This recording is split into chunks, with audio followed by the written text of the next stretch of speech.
Hello students. आपने मेरे solid state के वीडियोस देखे ही होंगे, ट्वेल्थ स्टैंडर्ड ट्वेल्थ के।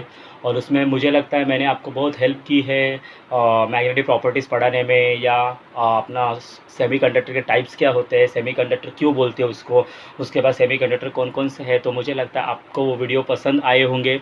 ठीक है, चलो। तो बेटा, जो न्यू सिलेबस था अपना ट्वेल्थ का, उसका केमिस्ट्री पार्ट 1 का फर्स्ट चैप्टर तो अपना हो गया, सॉलिड स्टेट। अभी हम लोग का सेकंड चैप्टर है, चालू होने वाला है, that is known as solutions. जो सेकंड चैप्टर अभी है उसका नाम है सॉल्यूशन। ठीक है, तो सेकंड चैप्टर को लेते हैं हम लोग। Second chapter solutions. आपने अगर 11th में अगर देखा होगा केमिस्ट्री का टेक्स्ट बुक, तो normally first second chemistry part 1 का फर्स्ट सेकंड जो चैप्टर है ना बेटा, वो नॉर्मली इस बेस के ऊपर ही था, इसके ऊपर ही था। मतलब उसका इसका बेसिक उधर आपने पढ़ा है, इसका बेसिक 11th में आपने पढ़ा है। लाइक आपने ये पढ़ा होगा मोलैरिटी क्या होती है, मोलैलिटी क्या होती है, मोल फ्रैक्शन क्या होते हैं, सब आपने पढ़ा होगा। ठीक है, और आपको अच्छी तरह से आपके प्रोफेसर्स ने समझाया भी होगा और आप समझ भी चुके होंगे। वही हम लोग को इधर क्या करना है, रिपीट करना है। ओके, तो let us talk with some basic concepts, let us go with some basic concepts. मैं ऑब्वियसली जो बोलूँगा वो आप नोट डाउन करते रहना, और आप भी थोड़ा क्लिक करना कि हमारे प्रोफेसर्स ने हमें क्या बताया था। ठीक है, चलो।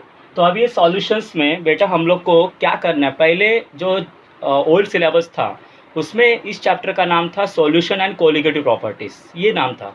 लेकिन अभी जो न्यू सिलेबस आया उसमें इस चैप्टर को सिर्फ सॉल्यूशंस नाम दिया गया है, लेकिन इसमें कोलिगेटिव प्रॉपर्टीज़ इंक्लूड है। अब ये कोलिगेटिव प्रॉपर्टीज़ होती क्या है वो हम लोग इस चैप्टर में देख लेंगे। ठीक है, so today we start with the basic concepts of solution. बहुत बेसिक कॉन्सेप्ट्स हैं। ओके, वो बेसिक कॉन्सेप्ट अगर आपने पढ़ लिया तो इसमें जो चीज़ें आने वाली आगे वो आपको समझने में बहुत आसानी होगी। ठीक है, चलो। तो बेसिक कॉन्सेप्ट हम लोग पढ़ लेते हैं, सॉल्यूशंस होता क्या है। तो फर्स्ट ऑफ ऑल आपको इतना मालूम है, समझो मैंने एक ग्लास ले लिया, समझो मैंने एक ग्लास ले लिया। ठीक है, कांच का ग्लास है, और उसमें मैंने यहाँ तक पानी ले लिया। Okay, I fill with water, I fill it with water. ठीक है, मैंने इसको वाटर से भर दिया। ठीक है, और इसमें मैंने कम से कम 1 ग्राम, 1 ग्राम मतलब क्या, चुटकी भर हम लोग ले सकते हैं इतना। ओके, 1 ग्राम मैंने इसमें शुगर डिज़ोल्व कर दिया। शुगर डाला, और मैंने क्या लिया, स्पून लिया, और उसको मैं स्टर कर रहा हूँ। मुझे बताइए वो स्टर करने के बाद वो डिज़ोल्व होगा क्या? यस, शुगर की प्रॉपर्टी ही होती है, वो पानी में घुल जाता है। तो बराबर है। तो मैंने क्या किया, नॉर्मली ये जो लिक्विड है, वाटर है, वो मैंने ज़्यादा क्वांटिटी में लिया, और शुगर क्या किया, बहुत कम क्वांटिटी में लिया। बराबर है। तो नॉर्मली जो ज़्यादा क्वांटिटी में लिया जाता है उसको हम लोग बोलते हैं सॉल्वेंट। और सॉल्वेंट हमेशा, याद रखो, बहुत से स्टूडेंट मुझे बोलते हैं सर सॉल्वेंट हमेशा लिक्विड ही होना चाहिए क्या? नहीं बेटा, सॉल्वेंट सॉलिड भी हो सकता है। याद रखना, सॉल्वेंट सॉलिड भी हो सकता है। अगर आप एलॉय की बात करोगे, एलॉयज आपको मालूम है combination of metals non metals होते हैं, तो उसमें सॉल्वेंट मेटल या नॉन मेटल भी हो सकता है। तो हमेशा याद रखो, इस चैप्टर में सॉल्यूशंस, इस चैप्टर में हम लोग सॉल्वेंट हमेशा लिक्विड ही मान के चलने वाले हैं। ठीक है, लिक्विड ही मान के चलने वाले हैं। ठीक है, चलो। तो हम लोग ने वाटर ले लिया, वाटर हम लोग ने ज़्यादा क्वांटिटी में लिया, इसलिए जो ज़्यादा क्वांटिटी में रहता है उसको हम लोग बोलते हैं सॉल्वेंट। याद रखना, जो ज़्यादा क्वांटिटी में रहता है उसको बोलते हैं हम लोग सॉल्वेंट, और जो कम क्वांटिटी में या जो ऊपर से ऐड किया जाता है उसको हम लोग बोलते हैं सॉल्यूट। तो बेटा शुगर क्या हो गया आपका, सॉल्यूट हो गया। आ गया समझ में? और सॉल्यूट और सॉल्वेंट को मिला के या उनको स्टर करके जो एक पर्टिकुलर लिक्विड मिलेगा, लिक्विड सॉल्यूशन ही मिलेगा, लिक्विड ही मिलेगा ना, उस लिक्विड को हम लोग क्या बोलेंगे, सॉल्यूशन बोलेंगे। मतलब सॉल्यूट प्लस सॉल्वेंट का वो क्या हो जाएगा, सॉल्यूशन बनेगा। तो देखो हम लोग के 3 डेफिनेशन हो गए, solute, solvent and solution. Let us right. Okay, हम लोग राइट कर लेते हैं, इसको लिख लेते हैं। चलो, सॉलिड होता क्या देख लेते हैं। ये बेसिक कॉन्सेप्ट है, आज मैं सिर्फ बेसिक कॉन्सेप्ट से डील करने वाला हूँ। ठीक है, उसके बाद नेक्स्ट वीडियो में इस चैप्टर के थ्रू जाएंगे, हम लोग थॉरली जाएंगे। Solute, the species which is present, या स्पीसीज के जगह पे आप सब्सटेंस भी ले देना, कुछ प्रॉब्लम नहीं इसको। The substance which is present in low quantity, या लेस क्वांटिटी, लो से अच्छा लेस ही होगा, less quantity called as solute, called as solute. Solvent क्या होगा, ऑब्वियसली एक ही वर्ड मुझे चेंज करना पड़ेगा, लेस के जगह पे क्या करना पड़ेगा मुझे, मोर क्वांटिटी, बराबर ना। The substance which is present in more quantity या large quantity, कुछ भी बोल दो, more quantity is called as solvent। ठीक है, तो सॉल्यूट समझ में आ गया, जो हम लोग कम क्वांटिटी में डालते हैं वो सॉल्यूट होता है, जो हम लोग ज़्यादा क्वांटिटी में डालते हैं वो हमेशा सॉल्वेंट होता है। तो बेटा इन दोनों का मिक्सचर जो होगा उसको हम लोग क्या बोलेंगे, सॉल्यूशन बोलेंगे। तो सॉल्यूशन की डेफिनेशन थोड़ी अलग होगी। तो सॉल्यूशन में एक ऑब्वियसली वर्ड आपको लिखना ही लिखना है, होमोजीनियस। याद रखना, होमोजीनियस हमेशा याद रखो। जब आप सॉल्यूशन बोल रहे हो इसका मतलब वो पर्टिकुलर जो भी आप उसमें डाल रहे हो, जो भी पदार्थ आप उसमें डाल रहे हो, जो भी सब्सटेंस उसमें डाल रहे हो और उसको स्टर कर रहे हो, तो इतना याद रखो वो पर्टिकुलर एक मतलब अच्छे से मिक्स होना चाहिए, उसको हम लोग क्या बोलेंगे, homogeneous. Solution homogeneous mixture of solute and solvent, याद रखना कभी भी, कॉल्ड एज सॉल्यूशन। ठीक है, और हमेशा याद रखो मैंने आपको बोल के रखा है सॉल्वेंट हमेशा लिक्विड ही होगा, ऐसा नहीं है, सॉल्वेंट सॉलिड भी हो सकता है। अगर हम लोग एलॉय की बात करें तो ऑब्वियसली एलॉय में सॉल्वेंट सॉलिड ही होगा। ओके, इतना याद रखो बेटा। ओके, तो ये सब हम लोग नॉर्मली जब आगे जाएंगे, हम लोग 11th के चैप्टर में आपने पढ़ा भी होगा, एडजॉर्प्शन कोलाइड्स टॉपिक में ये सब। ठीक है, चलो आगे भी हम लोग पढ़ेंगे इसको। सो सॉल्यूट, सॉल्वेंट और सॉल्यूशन की डेफिनेशन देखो बहुत आसान थी। सॉल्यूट जो लेस क्वांटिटी में होता है, सॉल्वेंट जो मोर क्वांटिटी में होता है, solution homogeneous mixture of solute and solvent. अगर आपने mixture of solute and solvent लिख दिया, होमोजीनियस वर्ड ही नहीं लिखा, तो समझ जाना आपका डेफिनेशन रॉन्ग है, क्योंकि सॉल्यूशन तभी बनता है जब ये दोनों अच्छे से मिक्स होंगे तभी बनेगा, नहीं तो सॉल्यूशन नहीं बनने वाला। ठीक है, समझ में आ गया। तो बेटा आप इसको कॉपी कर लीजिए, उसके बाद हम लोग आगे बढ़ते हैं।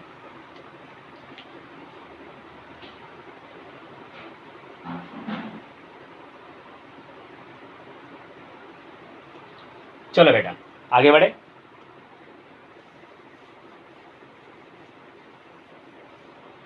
अभी नॉर्मली बहुत से स्टूडेंट को बहुत डाउट्स होते हैं, क्योंकि हमारे जो टेक्स्ट बुक है केमिस्ट्री के, जेई लेवल के बोलो या जेई एडवांस लेवल के बोलो या अपने गवर्नमेंट के टेक्स्ट बुक बोलो, उसमें ना इस चैप्टर में 1 और 2 ऐसे नोटेशन दिए हैं, 1 और 2। लाइक अगर आप बोलोगे x1 x2 W1 W2, तो बहुत से स्टूडेंट कंफ्यूज हो जाते हैं कि ये 1 2 को कैसे पहचाने का, क्या है ये। तो हमेशा याद रखो बेटा, कभी भी इस पूरे चैप्टर में न्यूमेरिकल सॉल्व करते समय आपको ये बहुत हेल्प करेगा। सॉल्वेंट के लिए याद रखना, सॉल्वेंट के लिए हम लोग 1 यूज़ करेंगे, क्या यूज़ करेंगे, 1, और सॉल्यूट के लिए हम लोग यूज़ करेंगे 2, याद रखना ये बात है। तो अगर मैंने बोल दिया मोल्स ऑफ सॉल्यूट, अगर मैंने बोल दिया मोल्स ऑफ सॉल्यूट, आपको मालूम है moles denoted by what, N ना, आपने 11 में पढ़ा है। तो मोल्स ऑफ सॉल्यूट मतलब मैं क्या बोलूँगा, N2। और अगर मैं बोल दिया मोल्स ऑफ सॉल्वेंट तो मैं क्या बोलूँगा, N1।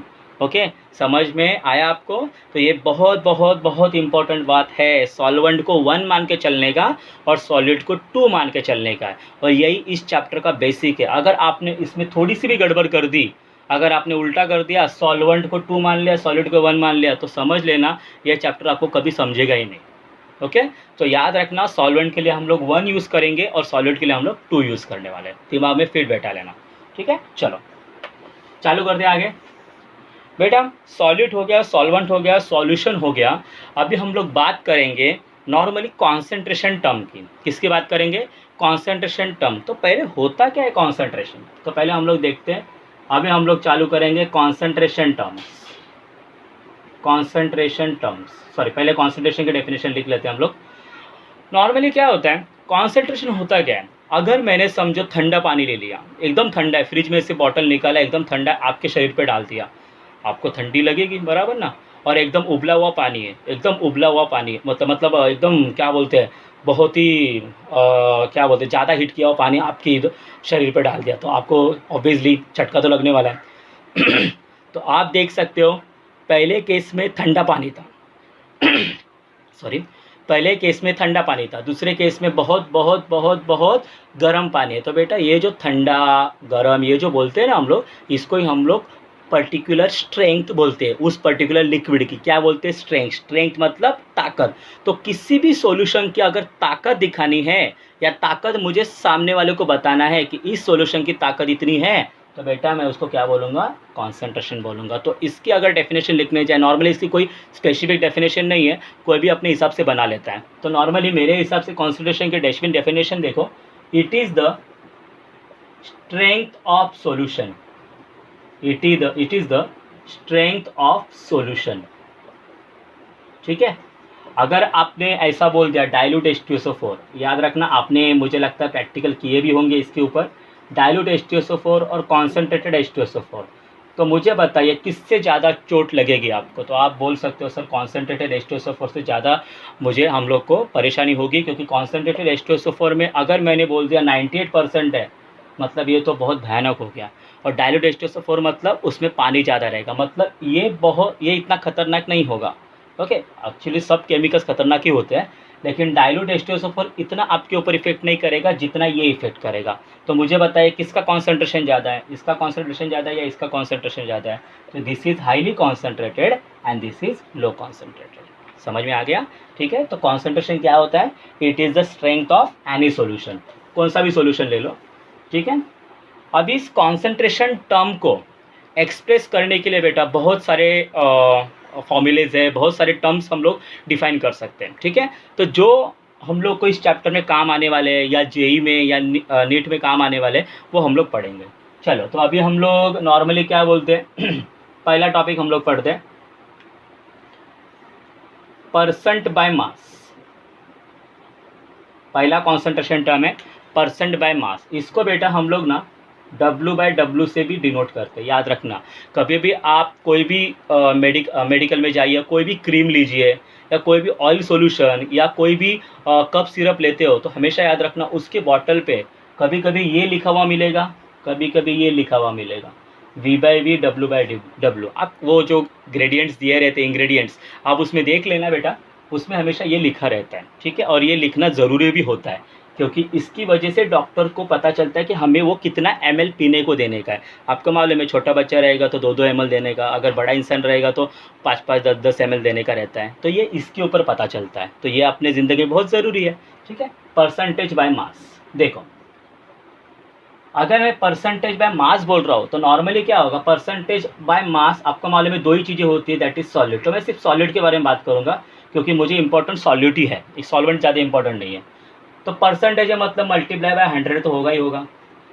चलो भाई, एक तो मुझे आ गया, मल्टीप्लाई बाय 100 तो रहेगा परसेंटेज है बाय मास ऑफ किसका, सॉलिड, ऑफ सॉलिड। तो बेटा जिसका रहता है ना वो ऊपर रहेगा, तो क्या आएगा, mass of solute upon mass of solution. याद रखना बेटा, मास ऑफ सॉल्यूशन में सॉल्यूशन किसकी वजह से बनता है, रुको पहले आपको ये पहले समझा देता हूँ, इसमें नहीं करते गड़बड़। चलो, फॉर्मूला क्या बनेगा बेटा, mass of solute upon mass of solution into 100, ये फॉर्मूला बनेगा। लेकिन याद रखना, मास ऑफ सॉल्यूट हम लोग ने वैसे के वैसे लिखा। मुझे बताइए सॉल्यूशन बनने के लिए कितनी चीज़ें आवश्यक होती है, 2 चीज़ें, कौन कौन सी, सॉल्यूट और सॉल्वेंट। तो अगर मैं मास ऑफ सॉल्यूशन बोल रहा हूँ तो इसमें सॉल्यूट और सॉल्वेंट दोनों आएंगे कि नहीं, यस। तो मैं ये ऐसा भी लिख सकता हूँ ना, mass of solute plus mass of solvent into 100%। याद रखना बेटा, तो इसको ही हम लोग बोलते हैं percentage by mass denoted by what, W/W। Okay, normally क्या होता है, अगर आप फिजिक्स में जाओगे तो मास और वेट एक्चुअली दोनों डिफरेंट होते हैं। Mass is nothing but what, it is the amount of matter present, और वेट क्या होता है, it is the earth gravitational force acts on our body. ये होता है। फिजिक्स में जाओगे तो मास और वेट दोनों अलग है, लेकिन आप अगर आप केमिस्ट्री की बात करोगे तो आपको ये याद रखना है बेटा, इधर मैं कभी कभी वेट ये वर्ड भी यूज़ कर सकता हूँ या मास भी वर्ड यूज़ कर सकता हूँ। याद रखना बेटा, केमिस्ट्री में हम लोग को इन दोनों दो बातें डिफरेंट होती है। यस, ये प्रूव ही हुआ है, mass and weight are different. लेकिन केमिस्ट्री के बारे में याद रखना, ये दोनों बातें सेम करके चलनी है हम लोग को। अगर मैं मास बोला, अगर मैं वेट बोला, दोनों सेम ही है। केमिस्ट्री में ये ध्यान रखना है बेटा आपको, क्योंकि केमिस्ट्री में कोई भी वेट न्यूटन में नहीं दिया जाएगा, आपको हमेशा किलोग्राम में दिया जाएगा। ठीक है, चलो। थोड़ी जो छोटी छोटी बातें होती है ऑब्वियसली नहीं पता होती है आपको, बुक में नहीं लिखी रहती है, तो हमारा फ़र्ज़ होता है कि हम आपको बताएं। ठीक है, तो याद रखना, आगे जाके कभी कभी बहुत से स्टूडेंट मुझे बोला इसको m/m क्यों नहीं बोलते, मास बोला ना आपने तो m/m क्यों नहीं बोलते। बेटा याद रखना, मास का इधर मीनिंग ही वेट होता है। ओके, इसलिए इसको W/W बोलते हैं। समझ में आ गया? ओके, तो बेटा इस चैप्टर में, पर्टिकुलर इस चैप्टर के लिए बोल रहा हूँ या केमिस्ट्री के लिए बोल रहा हूँ, मास और वेट में कोई डिफरेंस नहीं है इस चैप्टर के लिए, पर्टिकुलर केमिस्ट्री के लिए। ठीक है, हाँ बड़ा डिफरेंस है, फिजिक्स में जाओगे तो बहुत बड़ा डिफरेंस है उसमें। चलो, तो ये आपने कॉपी कर लिया। ठीक है, percentage by mass of solute denoted by W/W, mass of solute upon mass of solution into 100। Mass of solution, बताइए सॉल्यूशन किसकी वजह से बनता है? दो की वजह से, that is mass of solute plus mass of solvent. ठीक है, चलो आगे बढ़ते हैं। अगर W/W है तो परसेंटेज बाय दूसरा जो है वो ये रहेगा, percentage by volume. Percentage by volume, इसको हम लोग V/V से भी डिनोट करते हैं, परसेंटेज बाय वॉल्यूम। तो आपको इसमें पता चल गया होगा, ऊपर भी वॉल्यूम रहेगा, नीचे भी वॉल्यूम रहेगा, बस। और क्या है, उधर मास वर्ड था, इधर वॉल्यूम वर्ड रहेगा, बाकी तो सब सेम ही रहेगा। तो बोलो, परसेंटेज मतलब मल्टीप्लाई बाय 100 तो करोगे ही करोगे, बराबर है। ऊपर क्या होगा, वॉल्यूम ऑफ सॉल्यूट। अगर मैं सॉल्यूट की बात करूँ तो जो इधर लिखा वो ऊपर आ जाएगा, अगर मैं सॉल्वेंट की बात कर रहा हूँ तो सॉल्वेंट ऊपर आ जाएगा, वॉल्यूम ऑफ सॉल्यूट। लेकिन हम लोग को सॉल्यूट की बात करनी पड़ती है। और इधर क्या रहेगा, volume of solution. Volume of solution, इसका दूसरा भी फार्मूला बन सकता है कि नहीं? क्या फार्मूला बनेगा बोलो? वॉल्यूम ऑफ सॉल्यूट अपॉन क्या है बेटा, वॉल्यूम ऑफ सॉल्यूशन। दो चीज़ों से बनता है, solute plus volume of solvent into what, 100। तो बेटा this is the formula for volume by volume. समझ में आ गया? तो हम लोग ने दो कॉन्सेंट्रेशन टर्म सीखे, एक वेट बाय वेट, दूसरा क्या होता है, वॉल्यूम बाय वॉल्यूम। ठीक है, W/W, V/V। समझ में आ गया? तो बेटा इसको कॉपी करो, फिर आगे बढ़ते हैं।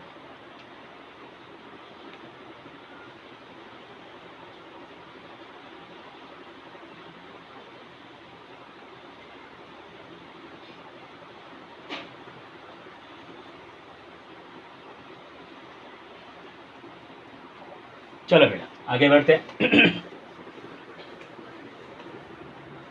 तीसरा जो टर्म्स ऑब्वियसली बोला जाता है, इसमें सबसे बड़ी अहम रोल या भूमिका बोलते हैं ना, अहम भूमिका जो निभाता है वो है नंबर ऑफ मोल्स। पहला वो आपको आना चाहिए। तो थर्ड, एक्चुअली ये नंबर ऑफ मोल्स कॉन्सेंट्रेशन नहीं है, लेकिन कॉन्सेंट्रेशन इसके बिना अधूरा ही है, नंबर ऑफ मोल्स के बिना। तो देखो पहले हम लोग वो सीखते हैं, नंबर ऑफ मोल्स, इसको डिनोटेड बाय स्मॉल n, याद रखना। अभी आपको 11th में सबसे पहला चैप्टर जो है वो बेसिक चैप्टर है, और बेसिक चैप्टर में ये बोला गया है क्योंकि केमिस्ट्री पूरी मोल्स के ऊपर डिपेंड है, इसके ऊपर ही डिपेंड है। अगर ये फॉर्मूला आपको नहीं आ रहा है, मोल्स निकालने नहीं आ रहा है, तो समझ जाना केमिस्ट्री में आपको, फिजिकल केमिस्ट्री में, मतलब जो नॉर्मली कैलकुलेशन वाले पार्ट है उसमें तो आपको कुछ आने वाला ही नहीं है। तो प्लीज़ आप सब फॉर्मूले बाहट मत कीजिए, लेकिन ये फॉर्मूला याद करना। फॉर्मूला याद करने की ज़रूरत भी नहीं है, आपको तो वैसे ही याद हो जाएगा, बहुत आसान फॉर्मूला है। नंबर ऑफ मोल्स, अगर आपको नंबर ऑफ मोल्स निकालने तो फॉर्मूला देखो कैसा है, मास अपॉन मोलर मास, खत्म आंसर। और क्या, नंबर ऑफ मोल्स के फॉर्मूले क्या है, मास अपॉन मोलर मास। मास मतलब बेटा जो आपको क्वेश्चन में दिया रहेगा, और मोलर मास आपको निकालना होता है, जो आप 10th में भी 9th स्टैंडर्ड में भी पढ़े हो, मोलर मास निकालना। चलो एक क्वेश्चन कर लेते हैं तो आपको थोड़ी सी राहत मिल जाएगी। क्वेश्चन कर लेते हैं, calculate number of moles of 80 gram of NaOH। 80 gram of NaOH। ठीक है, ये क्वेश्चन कर लेते हैं। चलो देखते हैं इसको आंसर कैसे हम लोग निकालेंगे। तो आपको पता भी चल गया होगा आंसर क्या है, अगर आपने अच्छे से पढ़ाई की होगी 11th स्टैंडर्ड में। नहीं की है तो ऑब्वियसली हम लोग पढ़ाई कर लेते हैं, उसमें क्या है। तो calculate number of moles of 80 gram of NaOH। याद रखना जो दिया होता है वो हमेशा मास रहता है। ओके, कभी भी मोलर मास देते हैं, लेकिन कैसा है आपसे एक्सपेक्ट ही करते कि NaOH का वेट आपको पता चले, मोलर वेट। ओके, इसलिए एक्सपेक्ट करते हैं। चलो चालू करते हैं। बताइए मास कितना दिया आपको, 80 ग्राम। इसका मोलर मास कैसे निकालोगे, आपको मालूम है। मोलर मास Na कितनी बार है, एक बार। Na का कितना होता है 23। ऑक्सीजन कितनी बार है, एक बार। कितना होता है 16 ऑक्सीजन का। हाइड्रोजन कितना होता है 1, और हाइड्रोजन का कितना होता है 1 ही होता है ना, हाइड्रोजन 1 ही है इधर। तो आप देख सकते हो 23 + 16 + 1 कितना हो गया टोटल 40। और इसका यूनिट याद रखना ग्राम पर मोल। क्या यूनिट रहता है, ग्राम पर मोल। तो मोलर मास आ गया और आपके पास मास आ गया। तो मुझे बताइए नंबर ऑफ मोल्स कैसे निकालोगे। नंबर ऑफ मोल्स, मास मतलब 80 ग्राम अपॉन मोलर मास मतलब 40 ग्राम पर मोल। तो आप देख सकते हो ग्राम से ग्राम कट गया। ये मोल -1 जब ऊपर आएगा तो ये -1 हट जाएगा, तो बचेगा क्या, सिर्फ मोल ही बचेगा ना बेटा। सिर्फ -1 हट गया ना, मोल बचेगा। और 0 0 कैंसिल, 4 1 ज़ा 4, 4 2 ज़ा 8, मतलब कितना हो गया आंसर 2 मोल। मतलब अगर मैंने 80 ग्राम NaOH लिया, मतलब मैंने NaOH के कितने मोल लिए, 2 मोल लिए। समझ में आ गया आपको। तो बेटा कॉपी कर लीजिए, बहुत आसान फार्मूला। और इसका नॉर्मली ये याद रखना W/m। ओके, जो इधर है उसका उल्टा इधर लिख देने का रहता है, W/m। ओके, दिमाग में फील्ड बैठा लेना, W/m मतलब मोल्स रहता है, weight upon molar weight. Okay, so please write this and then will move.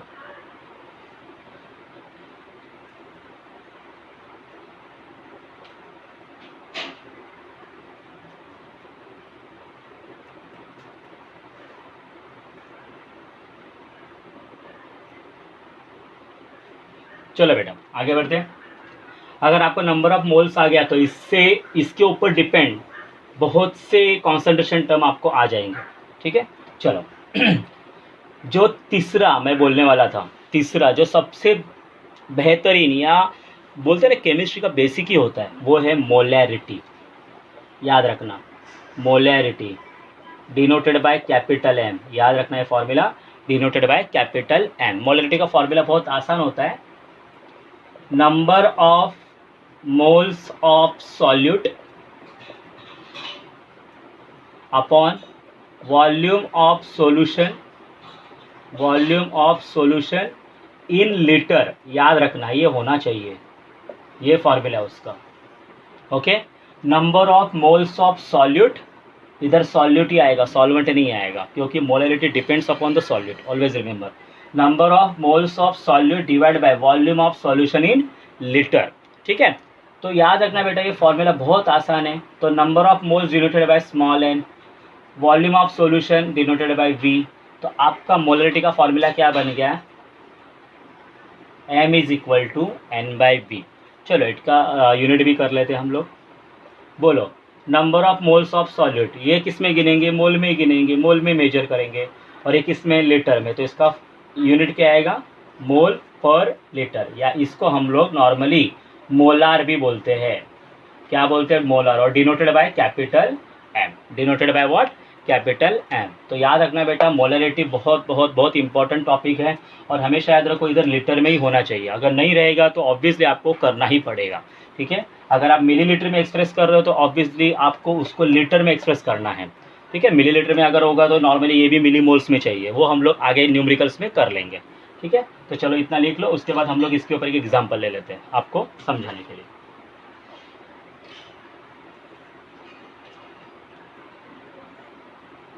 चलो एक क्वेश्चन कर लेते हैं इसके ऊपर। Calculate molarity of NaOH solution, NaOH solution when 40 gram of NaOH dissolved in 2 liter of water, 2 liter of water। 1 minute, 40 gram of NaOH, इधर से थोड़ा अलग करता हूँ। dissolved to make a solution of 500 ml, millilitre में ले लेते हैं हम लोग, ठीक है। मतलब कैसा, हम लोग को थोड़ा सा अच्छे से पता चलेगा क्या करना है मुझे। चलो चालू करते हैं। Calculate molarity of NaOH solution. कौन सा सॉल्यूशन का? NaOH सॉल्यूशन का। When 40 gram of NaOH dissolve to make a solution of 500 ml। अभी इस NaOH को किस में डिजोल्व किया गया होगा? वाटर में डिजोल्व किया होगा, क्योंकि NaOH नॉर्मली वाटर में डिजोल्व होता है, ठीक है। चलो चालू करते हैं। तो मैंने क्या बोला, जो दिया होता है वो हमेशा मास रहता है, तो आपके पास मास प्रेजेंट है, मास इज इक्वल टू 40 ग्राम। आपको मोलैरिटी निकालनी है। मोलैरिटी का फॉर्मूला याद करो। यस सर, साई सर ने बोला था मोलैरिटी का फॉर्मूला है नंबर ऑफ मोल्स। यस बेटा, नंबर ऑफ मोल्स। तो पहला इसका नंबर ऑफ मोल्स तो निकालना पड़ेगा NaOH का, क्योंकि NaOH हम लोग ने ये किया है ना, डाला है ना उसमें पानी में, तो NaOH क्या हो गया? सॉल्यूट हो गया। तो सीधी सी बात है, मास 40 ग्राम है, बताइए मोलर मास कितना आएगा? मोलर मास अभी निकाला था हम लोग ने, 40 ग्राम पर मोल आ रहा था। तो मुझे बताइए नंबर ऑफ मोल्स कितने आएंगे? Number of moles denoted bye N, बोलो कितना आएगा? 40 ग्राम अपॉन 40 ग्राम पर मोल। देखो ग्राम से ग्राम कट गया, मोल -1 इधर चला गया, -1 हट जाएगा, 40 से 40 कट गया, कितना आंसर आया? 1 मोल। चलो आपके पास नंबर ऑफ मोल्स आ गए 1 मोल। अभी देखते हैं वॉल्यूम ऑफ सॉल्यूशन दिया है क्या? Yes, volume of solution. Volume of solution बेटा कितना दिया आपको? 500 ml दिया। मैंने क्या बोला, किस में चाहिए? ये लीटर में चाहिए, तो ये मिलीलीटर का लीटर में करो। तो मिलीलीटर का लीटर में करते समय हम लोग क्या करते हैं? डिवाइड बाय 1000 करते हैं लीटर। तो आप देख सकते हो 1/2 लीटर आएगा, हाफ लीटर आ जाएगा, बराबर है। तो आपको वॉल्यूम ऑफ सॉल्यूशन भी मिल गया, मतलब V मिल गया, आपको नंबर ऑफ मोल्स भी मिल गए, N मिल गए। चलो फार्मूला लगा दो, इधर ही लिख लेता हूँ। फार्मूला क्या होता है मोलैरिटी का? N/V। बोलो N कितना आपके पास? 1 है। V कितना है? बोलो 1/2। जब ये ऊपर जाएगा 1/2 तो उल्टा हो जाएगा, कितना होगा? 2/1 होगा, मतलब आंसर 2 आ जाएगा। तो मेरा आंसर क्या आया? 2 मोल पर लीटर या 2 मोलर। तो आप देख सकते हो NaOH की मोलैरिटी कितनी आई? 2 मोलर। समझ में आ गया? ओके। तो बेटा ये ऐसे क्वेश्चंस आपको पूछे जाते हैं। नॉर्मली ये क्वेश्चंस आपको MCQs में पूछते हैं, ज़्यादातर CET बेस्ड क्वेश्चन होते हैं ये, और इतना आसान इसका नॉर्मली सॉल्यूशन होता है, ठीक है बेटा। तो कर लो।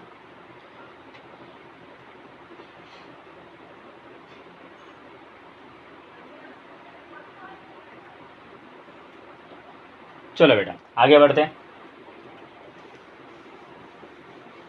अभी मोलैरिटी के बारे में मैं एक बात बताना चाहता हूँ आपको। अगर आपने मोलैरिटी का फॉर्मूला लिखा तो ये फॉर्मूला बन रहा था N/V, ये फॉर्मूला बन रहा था ना, दैट इज़ वॉल्यूम। अगर वॉल्यूम आ रहा है तो नॉर्मली स्टूडेंट मुझे पूछते हैं कि मोलैरिटी टेम्परेचर के ऊपर डिपेंड रहती है क्या? यस, मैं बोलता हूँ यस। क्यों? क्योंकि मोलैरिटी के फॉर्मूले में वॉल्यूम आ रहा है, और वॉल्यूम ये टेम्परेचर पे डिपेंड होता है। हमेशा याद रखो, वॉल्यूम ये टेम्परेचर के ऊपर डिपेंड रहता है। अगर वॉल्यूम टेम्परेचर के ऊपर डिपेंड है तो हमेशा याद रखो मोलैरिटी भी टेम्परेचर के ऊपर डिपेंड रहती है, ठीक है। तो मैं ऐसा लिखूंगा, molarity depends upon the temperature, depends upon the temperature. याद रखना बात है ये, ओके। क्योंकि बहुत बार CET बेस्ड क्वेश्चन है, मोलैरिटी किसके ऊपर डिपेंड रहती है? तो नॉर्मली डिपेंड रहती है टेम्परेचर के ऊपर। समझ में आ गया? चलो, तो मोलैरिटी के बाद एक बहुत अच्छा टर्म डिफाइन करने को ऑब्वियसली हमारे जो साइंटिस्ट थे उन्होंने लिया, वो टर्म था मोलैलिटी। और मोलैरिटी से कंपेयर करेंगे तो मोलैलिटी इज़ बेटर वन। अभी क्यों मैं बताता हूँ, ठीक है। तो हम लोग अभी चौथा टर्म पढ़ने वाले, दैट इज़ मोलैलिटी। मोलैलिटी याद रखना, उधर R था, इधर L है। Denoted by what? Small m। Denoted by small m। वो किससे डिनोट करते थे? कैपिटल M से। और ये किससे डिनोट करेंगे? स्मॉल m से। फॉर्मूला देखो, फॉर्मूला कुछ ज़्यादा चेंज नहीं है। Number of moles of solute, अरे ये उधर भी था, इधर देखते हैं। Number of moles of solute divide by, ये अलग है थोड़ा, मास ऑफ सॉल्वेंट, याद रखना, इन किलोग्राम। ये इसका फॉर्मूला है। क्या फॉर्मूला है बेटा? Number of moles of solute मतलब N, मास ऑफ सॉल्वेंट मतलब W1 बराबर मास ऑफ सॉल्वेंट किस में चाहिए, ये किलोग्राम में चाहिए। तो याद रखना बेटा, मोलैलिटी ऑलवेज डिपेंड करती है मास ऑफ सॉल्वेंट के ऊपर। अगर यही नहीं मिलेगा तो मोलैलिटी मिलने वाली ही नहीं है। तो अगर मैं इसका यूनिट लिखने जाऊँ तो बताइए क्या होगा, नंबर ऑफ मोल्स किस में गिनेंगे, मोल्स में गिनेंगे, मोल। और मास ऑफ सॉल्वेंट किस में गिना है, किलोग्राम। तो इसका यूनिट क्या आएगा, मोल पर किलोग्राम। इसको लिखने का और एक तरीका है मोल इंटू केजी इनवर्स। इसको लिखने का और एक तरीका है मोलाल और डिनोटेड बाय स्मॉल एम, याद रखना। तो इसको लिखने के 3 तरीके होते हैं, ठीक है, मोल पर किलोग्राम, या ऐसा लिखो या ऐसा लिखो। मोलार आर आया तो कैपिटल एम और स्मॉल एल आया तो एम, एल आया तो स्मॉल एम, ठीक है। So this is it's units. चलो इसके ऊपर एक क्वेश्चन कर लेते हैं हम लोग और बताता हूँ मैं मोलैलिटी क्यों मोलैलिटी से बेहतर है। चलो आपने लिख लिया होगा, चलो चालू करते हैं। Let's start with let's take one question. Question किसका ले,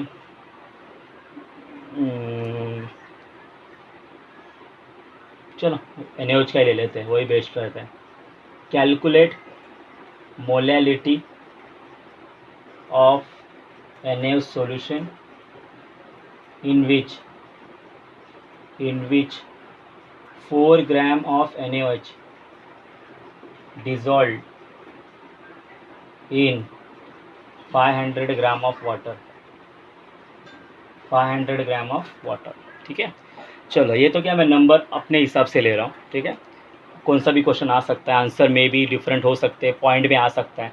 मैंने इधर आपके सहूलियत के लिए, आपको समझाने के लिए बहुत छोटे छोटे नंबर्स लिए हैं। चलो, calculate molality of NaOH solution in which 4 gram of NaOH dissolve in 500 gram of water. तो समझ में आ गया होगा, ये कम क्वांटिटी में, ये ज़्यादा क्वांटिटी में, तो ये सॉल्यूट रहेगा, ये सॉल्वेंट रहेगा, और क्या है। तो मुझे बताइए NaOH आपका सॉल्यूट है, तो मुझे बताइए मास आपको दिया है, दैट इज़ 4 ग्राम।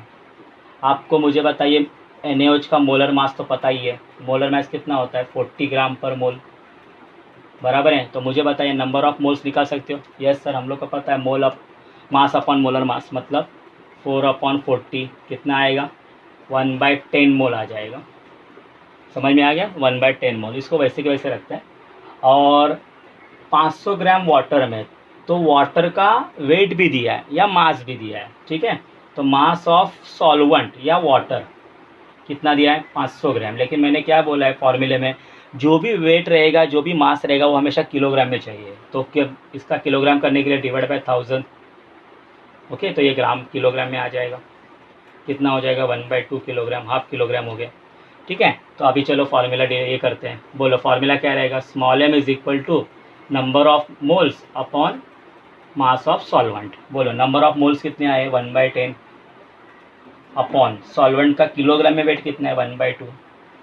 चलो 1/10 का 1/2 10, 1/2 ऊपर जाएगा तो 2/1 आ जाएगा। 1 से 1 कटा, 2 1 ज़ा 2, 2 5 ज़ा 10, कितना आ गया 1/5। अगर 1/5 करोगे तो 0.2 आ जाएगा। तो 0.2 मोलाल, इतना इसकी मोलैलिटी आ गई, ठीक है। बहुत आसान क्वेश्चन था, ओके। आप कुछ भी नंबर्स लेके आप प्रैक्टिस कर सकते हो, लेकिन ऐसे नंबर लेना जो डिविजिबल है। अगर मैंने इधर कुछ 4.8 ले लिया होता तो ऑब्वियसली मुझे थोड़ा सा तकलीफ हो जाता, ठीक है। तो हमेशा याद रखो, ऐसे क्वेश्चंस लेना, ऐसे नंबर लेना खुद प्रैक्टिस के लिए, जिसमें आप डिवाइड अच्छे से कर सकते हो, ठीक है। So this is the question based on what, molality. अभी मैं आपको ये बताना चाहता हूँ कि मोलैलिटी से बेहतरीन क्यों है। चलो दोनों को कंपेयर करके देखते हैं। मोलैलिटी, अगर मैं मोलैलिटी का फॉर्मूला लिखने जाऊँ तो फॉर्मूला है number of moles upon volume of solution in litre. Yes, molality का फॉर्मूला क्या है बेटा, number of moles of solute upon weight of solvent in kilogram. तो अभी मुझे बताइए, इधर वॉल्यूम टर्म है, वॉल्यूम किसके ऊपर डिपेंड रहता है, टेम्परेचर के ऊपर। तो सपोज मैं एक साइंटिस्ट हूँ, अगर मैंने बोल दिया, मान के चलो मैं एक साइंटिस्ट हूँ या मैं कोई केमिस्ट हूँ, ठीक है, और मैंने एक रूम में मैं अपना एक्सपेरिमेंट कर रहा हूँ और मैंने मोलैलिटी, समझो मैंने मोलैलिटी चेक की, तो मोलैलिटी समझो मुझे 2 मोलर आया। कितना मोलर आ गया, 2 मोलर आ गया। अभी मैं जिस रूम में ये एक्सपेरिमेंट कर रहा हूँ वो पूरा एसी से क्या बोलते हैं, एसी से भरा हुआ है, मतलब उसमें ठंडा माहौल है, या हम लोग बोल सकते हैं कूल एटमॉस्फेयर है। तो मुझे बताइए टेम्परेचर नॉर्मली समझ लो 19 डिग्री सेल्सियस पे, 90 डिग्री सेल्सियस पे, बराबर है। जिस लैब में मैं ये एक्सपेरिमेंट कर रहा हूँ उधर का टेम्परेचर मतलब एसी से फुल है, वो विथ एसी है, तो उधर का टेम्परेचर समझो 19 डिग्री सेल्सियस है, और उस टेम्परेचर पे मैंने इसकी मोलरिटी कितनी गिनी, 2 मोलर। अभी क्या हो गया, मुझे कॉल आ गया किसी का और मुझे बोले कि भाई वो जो सॉल्यूशन तू बनाया है वो इधर लेके आ, इस लैब में लेके आ। मैं ऑब्वियसली उस सॉल्यूशन को अच्छे से पैक करके दूसरे लैब में लेके गया, लेकिन उधर एसी नहीं था, उधर एसी नहीं है, मतलब इसका मतलब उधर 19 डिग्री सेल्सियस टेम्परेचर रहेगा ही नहीं, तो उधर का टेम्परेचर हम लोग मान के चलते हैं नॉर्मली 30 डिग्री सेल्सियस मान के चलते हैं। टेम्परेचर बढ़ गया तो ऑब्वियसली ये वॉल्यूम टेम्परेचर के ऊपर डिपेंड है। अगर टेम्परेचर बढ़ गया तो वॉल्यूम में कोई ना कोई चेंज आएगा, अगर वॉल्यूम में कोई ना कोई चेंज आएगा तो मोलरिटी में कोई ना कोई चेंज आएगा। अगर मोलरिटी में कोई ना कोई चेंज आ रहा है तो मैंने जो 2 मोलर सॉल्यूशन बनाया है ऑब्वियसली वो भी चेंज होगा, मतलब उधर जाके मोलरिटी ऑब्वियसली मुझे फिर से मेजर करनी पड़ेगी 2 मोलर है कि नहीं। ऑब्वियसली नहीं होने वाली, टेम्परेचर है बदल गया है, नहीं होने वाली है, तो उधर जाके फिर से मुझे उस टेम्परेचर पे 30 डिग्री सेल्सियस पे 2 मोलर सॉल्यूशन बनाना पड़ेगा। मतलब इधर क्या हो रहा है, मोलरिटी में चेंज हो सकती है। अभी आप इधर आओ, अगर आप देख सकते हो मोलैलिटी, यही है, यही किस्सा करते हैं इधर। मोलैलिटी, इसमें आप देख सकते हो नंबर ऑफ मोल्स जो टेम्परेचर के ऊपर डिपेंड होते ही नहीं है, और मास ऑफ सॉल्वेंट, मास कभी भी किसी के ऊपर डिपेंड नहीं रहता है, टेम्परेचर के ऊपर डिपेंड ही नहीं रहता है। मतलब ये फैक्टर भी टेम्परेचर के ऊपर डिपेंड नहीं और ये फैक्टर भी टेम्परेचर के ऊपर डिपेंड नहीं। अगर ये दोनों फैक्टर टेम्परेचर के ऊपर डिपेंड नहीं है तो मोलैलिटी भी क्या है, इंडिपेंडेंट ऑफ टेम्परेचर। मोलैलिटी क्या होगी, molality is independent of temperature, याद रखना कभी, इंडिपेंडेंट ऑफ टेम्परेचर।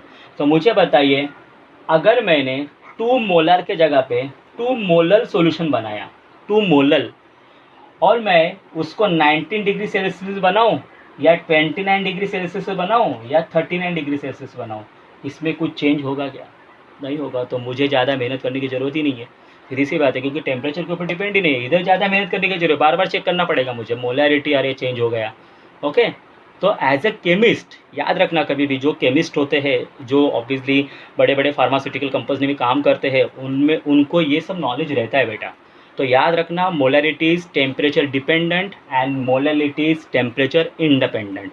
तो सीईटी में बहुत बार क्वेश्चन पूछा जा चुका है कि इसमें से which of the following term is temperature independent. तो ऑब्वियसली रिमेंबर, ऑलवेज रिमेंबर कि जो मोलैलिटी रहती है वो टेम्परेचर इंडिपेंडेंट होती है, ठीक है। तो बेटा ये सब कॉन्सेंट्रेशन के टर्म थे, और कॉन्सेंट्रेशन के टर्म है दैट इज़ नॉर्मेलिटी है, फॉर्मेलिटी है, मोल फ्रैक्शन नहीं है सॉरी, पीपीएम है, पीपीबी है। लेकिन आज के लिए जो हम लोग को इस चैप्टर में काफ़ी है वो हम लोग आज पढ़ लिए, ठीक है। आपको मैंने एग्जाम्पल के साथ करवा भी दिया है। नेक्स्ट लेक्चर में हम लोग इस चैप्टर को थॉरली पढ़ेंगे, अच्छे से पढ़ेंगे।